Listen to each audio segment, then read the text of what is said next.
Hi, everyone, I'm Kira, and this is my story. Life before the pregnancy was simple and happy. Jack and I would spend evenings talking about our days, he'd share stories about his corporate challenges, and I'd tell him about the school kids' antics. But when I broke the news of the pregnancy, things took a turn I never anticipated. One evening, as Jack walked in, I was setting the table, battling waves of nausea but determined to keep things normal. "Hey, Jack. How was work today?" I asked, trying to sound cheerful. He barely looked up from his phone. "Same old, Kira. Deadlines and demands. What's for dinner?" I felt a pang of disappointment at his disinterest but brushed it aside. "I made your favorite, spaghetti. But, I need to tell you something important." Jack finally looked up, his brow raised. "What's up? You look pale. Don't tell me you're sick, we can't afford a doctor's bill right now." The concern in his voice was overshadowed by the hint of irritation. I hesitated but knew I couldn't keep it in any longer. "It's not that, Jack. I'm pregnant." For a moment, there was silence. The air felt heavy. Jack's face, usually so full of confidence, went blank. "Pregnant? Are you sure, Kira?" His voice was a mix of surprise and something else I couldn't quite place. "Yes, the tests confirmed it. We're going to have a baby, Jack." I tried to sound excited, hoping my enthusiasm would be contagious. Jack didn't respond. He just stared at the floor, lost in thought. The silence stretched between us, and I felt a cold dread settling in my stomach. This wasn't the reaction I'd hoped for. Finally, he looked up, his eyes hard. "Kira, you know my job's been on the line with all the cutbacks. And now this? How are we supposed to manage with a baby? Have you thought about that?" His words stung. I had imagined joy, hugs, maybe even happy tears. But instead, there was this, a cold, hard dose of reality served by the man I loved. "I know, Jack, it's unexpected. But it's also a blessing, isn't it? We can make it work. Maybe I can take some extra tutoring on the side, and..." Jack cut me off, his voice rising. "Extra tutoring? Kira, you're not thinking straight. A baby is not just about extra expenses for a few months. It's a lifelong commitment. And with your job, how are you going to manage?" I recoiled at his tone. This wasn't a discussion, it was a confrontation. My attempt to keep peace shattered like glass under the weight of his words. "Jack, please, let's just talk about this calmly. We can make a plan, figure out the finances." But he was already grabbing his coat, his face a mask of frustration and anger. "I need some air. We'll talk about this later, Kira. Or better yet, you figure it out. You're the one who's so happy about this blessing." And with that, he was gone, the door slamming shut behind him. I stood alone in our small kitchen, the untouched spaghetti cooling on the table, a symbol of our suddenly uncertain future. Weeks had passed since I broke the news to Jack, and each day felt like walking on thin ice. I was doing my best, trying to keep up with my teaching job despite the nausea that hit me without warning. But the day came when my body couldn't keep up, and I had to face the inevitable. I was sitting at the kitchen table, the unpaid leave form from the school in front of me, my hands trembling as I waited for Jack to come home. The clock ticked loudly in the quiet room, each second stretching into eternity. The door finally opened, and Jack walked in, his face buried in his phone. He barely glanced at me as he took off his coat. "Jack, we need to talk," I said, my voice barely above a whisper. He sighed, a sound of tired irritation. "What is it now, Kira? I've had a day from hell at work. Can it wait?" I shook my head, feeling the weight of the moment. "It's about my job. I can't keep up, not with the baby and my health. I had to take unpaid leave." The words hung in the air, and I watched as Jack's expression turned from annoyance to disbelief, then to anger. "Unpaid leave? Are you out of your mind, Kira? How in the hell are we supposed to manage without your salary?" Did you even think about that before making this brilliant decision? His voice was rising, each word a sharp jab at my already fragile state. I tried to keep calm, to explain the situation. Jack, please understand. I'm not doing this by choice. The doctor said it's crucial for the baby's health. I'm sick all the time, I can't stand up in front of a class without feeling like I'm going to pass out. What was I supposed to do? But my words seemed to fuel his anger even more. You always have an excuse, don't you, Kira? It's always something with you. First, you bring this surprise pregnancy on me, and now this? What's next? Are you going to tell me you can't even take care of the baby once it's here? His words stung like venom, and I felt tears pricking my eyes. This wasn't the Jack I knew, the man I had married. Jack, please, you're not being fair. I'm doing the best I can. It's not like I'm sitting around, enjoying this.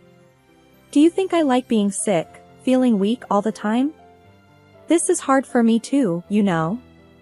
There was a moment of silence as Jack paced the room, his hands clenched into fists, his breathing heavy. You know what, Kira? I'm done. I'm done dealing with this day in, day out. You figure out how to manage your situation, but don't expect me to stand around and watch our lives go down the drain because you can't handle it. I've got my own problems to deal with. The days following our confrontation felt like moving through a thick fog. Jack's presence in the house became like a shadow, barely speaking, his face a mask of cold indifference. I missed the sound of his laughter, the warmth of his touch, but all that seemed like a distant memory now, buried under the weight of our current reality. I was sprawled on the couch, a hand on my belly, trying to find some comfort in the little life growing inside me, when Jack walked in from work. His steps were heavy, the slamming of the door louder than usual. Jack, you're home early, I said, attempting to break the ice that had formed between us. He grunted in response, tossing his keys on the table with a clatter. Yeah, well, not like there's anything better to do. Can't exactly go out with the guys knowing I've got a whole circus to deal with at home. His words were like daggers, and I felt my heart sink. Jack, I don't know what to say anymore.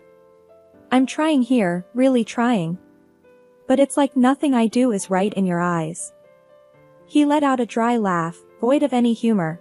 Right? Kira, let's not kid ourselves.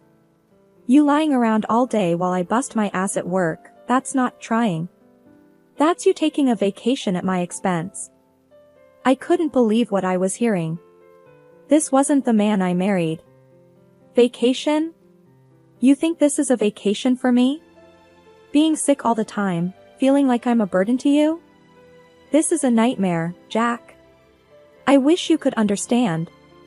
Jack poured himself a drink, his back turned to me. Understand? Oh, I understand all right. I understand that I'm supposed to be the provider, the protector. But what's the point when the person you're supposed to be protecting doesn't even try to help herself? I tried to sit up, fighting the dizziness that came with the movement. Help myself? How, Jack? Tell me, because I'd love to know. I'm carrying our child, dealing with this sickness every day. What more do you want from me? He downed his drink in one go, the glass hitting the table with a thud. I want a partner, Kira. Someone who stands by me, not someone who adds to the load. But you wouldn't understand that, would you? It's always about you and your problems. Tears blurred my vision, the words choking in my throat. Jack, I'm your wife. Your partner. But it feels like I'm nothing to you now. I'm scared, Jack. Scared of what's happening to us, scared of facing this alone. For a moment, there was silence, the kind that screams louder than words. Then Jack stood up, his figure looming over me. Scared? You're not the only one, Kira. But unlike you, I don't have the luxury of breaking down. I've got to keep it together, for both of us.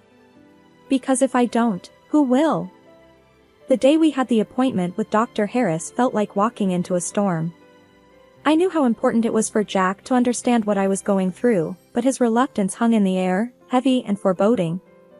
As we sat in Dr. Harris's office, the doctor's gaze was kind but serious. I've asked you both here because it's crucial to understand the reality of Kira's condition. Nausea during pregnancy can be debilitating, and it's not uncommon for it to last throughout the pregnancy. Jack shifted uncomfortably in his chair, a skeptical smile on his face. Come on, Doc. Are you telling me this nausea thing is real? I mean, people go to work sick all the time. Kira's just taking it easy, right? Dr. Harris's expression didn't change. Jack, this isn't about taking it easy. Pregnancy can significantly impact a woman's body. It's not something one can simply shrug off. Kira's not pretending. This is a serious medical condition that requires support and understanding, especially from her partner. I could feel Jack's impatience growing, his disbelief a tangible force in the room. Seriously, Doc? So, what, I'm supposed to believe that she can't do a thing because of a little morning sickness? I work hard every day. It's not like I can just call in sick whenever I feel like it. Dr. Harris leaned forward, his voice firm. Jack, this isn't a little morning sickness. This is a condition that is affecting Kira's health and well-being. It's not a matter of toughness or endurance. It's a medical reality, and belittling it won't change the facts. I watched as Jack's smirk faded, replaced by a stubborn set to his jaw. He stood up abruptly, his chair scraping against the floor. This is ridiculous. I don't have time for this. Kira, you're a grown woman. Stop acting like you're the only one who's ever been pregnant. Dr. Harris tried to interject, but Jack was already at the door.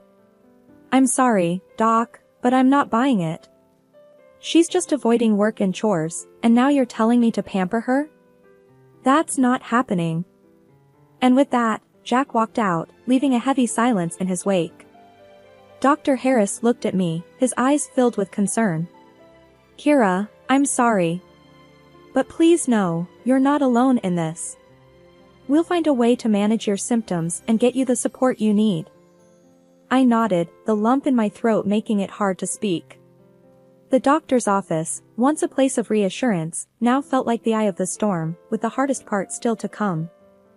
The day of the corporate party loomed over us like a dark cloud. I felt a knot in my stomach, knowing that being around so many people, with their perfumes and the food, would be a challenge with my condition. But Jack was insistent. Kira, you have to pull yourself together for this. It's important for my job, for our future, Jack said as he adjusted his tie in front of the mirror. I was sitting on the bed, feeling weak and anxious. Jack, I really don't think I can handle it. The nausea, the smells, it's too much. Can't you go alone this time? Jack turned to me, his expression hard and unyielding. No, Kira. I won't go alone. You need to get over this nonsense and come with me. Everyone's bringing their spouses. What will they think if I show up without you? I tried to reason with him, my voice shaky. It's not nonsense, Jack. You know how bad it's been. I can't control when it hits. What if I get sick at the party?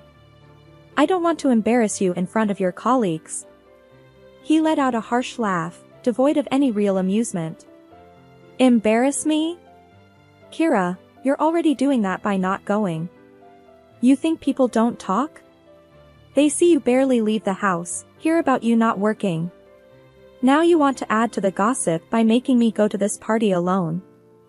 The accusation stung, and I felt tears welling up in my eyes.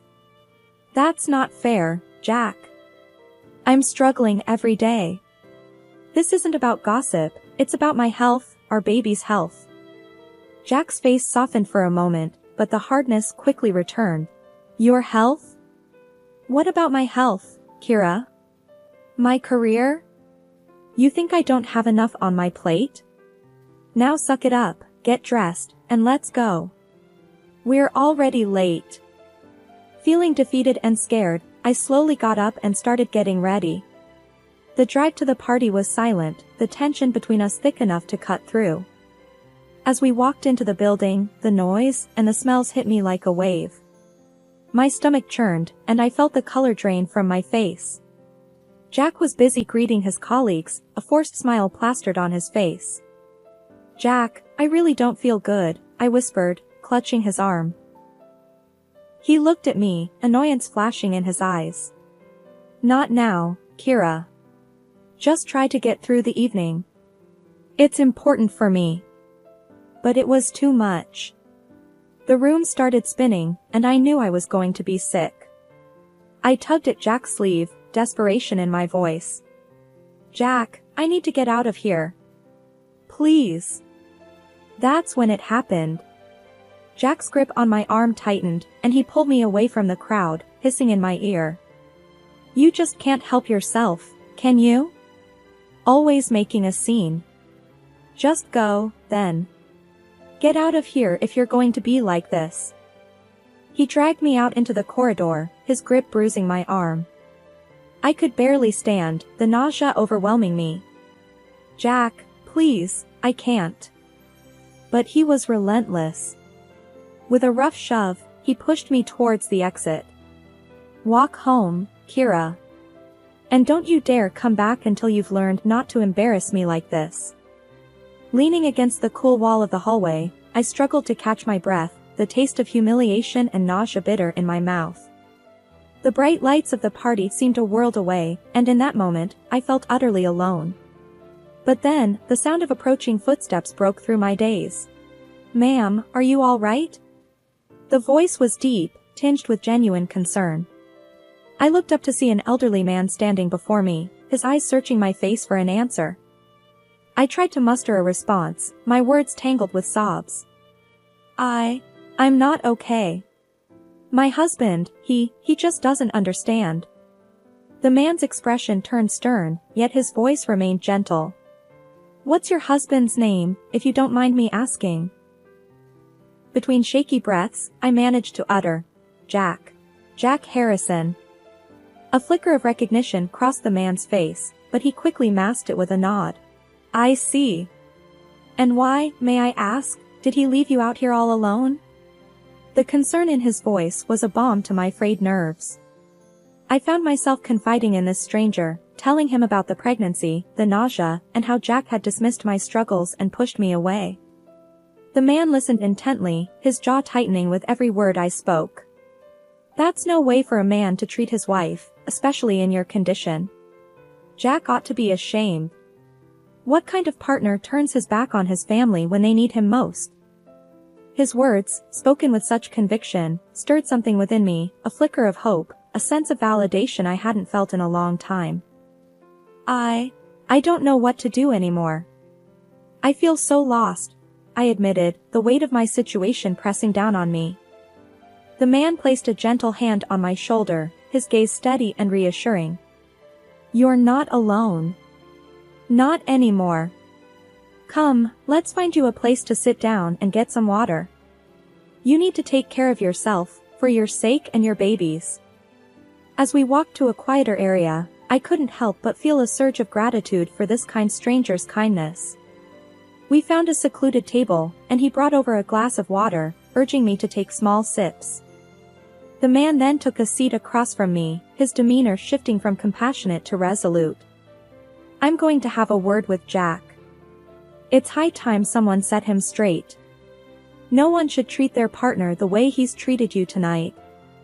Before I could protest, the man was on his feet, his figure exuding an authority that made me realize he was someone of significance. But more than that, he was someone who saw my pain and chose to stand by me when I felt most vulnerable. It wasn't long before the calm was shattered by a commotion coming from the main hall. Curiosity got the better of me, and I edged closer to see what was happening. There, in the center of the room, stood the elderly man, now commanding the attention of everyone. Beside him was Jack, looking like he wished the ground would swallow him whole. I could barely hear over the murmur of the crowd, but the stern voice of the older man cut through the noise. "Ladies and gentlemen, I stand before you not just as the director of this company but as someone who believes in the core values we all hold dear. It has come to my attention that one of our own has grossly failed to uphold these values in his personal life. The room fell silent, every eye locked on the scene unfolding. Jack's face had turned an ashen color, his usual confidence nowhere to be seen. The director continued, his gaze unwavering. Jack Harrison, you have not only let down this company but also the very family you vowed to protect and respect. Mocking your pregnant wife, leaving her in distress, is behavior that I cannot, and will not, tolerate under any circumstances. I could feel the eyes in the room shifting between Jack and the director, whispers and murmurs filling the space with a mixture of shock and disbelief. Jack finally found his voice, though it was nothing more than a weak stammer. Sir, you don't understand. Kira, she's just overreacting. She's making it all up. It's not like it sounds. The director's eyes narrowed, his disappointment clear. Overreacting? Jack, you were seen manhandling your wife, dismissing her health concerns, and leaving her alone and unwell. Is that the kind of man you are? Is that the example you set? Jack seemed to shrink with every word, his usual bravado fading into nothingness. The crowd was watching, some with open disapproval, others with whispered conversations behind their hands. Sir, please, I didn't mean for it to. I was just stressed, that's all. Jack pleaded, his voice barely audible. The director shook his head, his decision made. Stress is no excuse for your behavior, Jack. Effective immediately, you are relieved of your duties at this company. I will not have someone who exhibits such disregard for their family representing us in any capacity.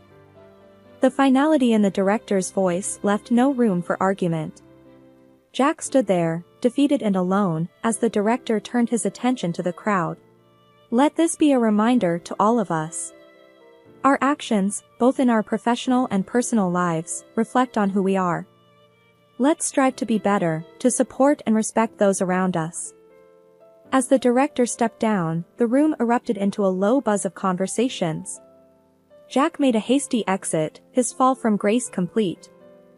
The days following the party felt surreal, like I was living in a dream, or perhaps finally waking up from a nightmare. The silence in the house was no longer suffocating, it was peaceful, a space for me to breathe and gather my thoughts. Sitting at the kitchen table with a cup of tea, I watched the early morning sun paint the room with a gentle light. It was then that the doorbell rang, a sound that once would have sent a jolt of anxiety through me. But not today. Today, I felt a strange sense of calm. I opened the door to find Jack's director standing there, his face somber yet kind. Kira, may I come in? I nodded, stepping aside to let him in. Of course, please. As we sat at the table, the director folded his hands, his gaze meeting mine.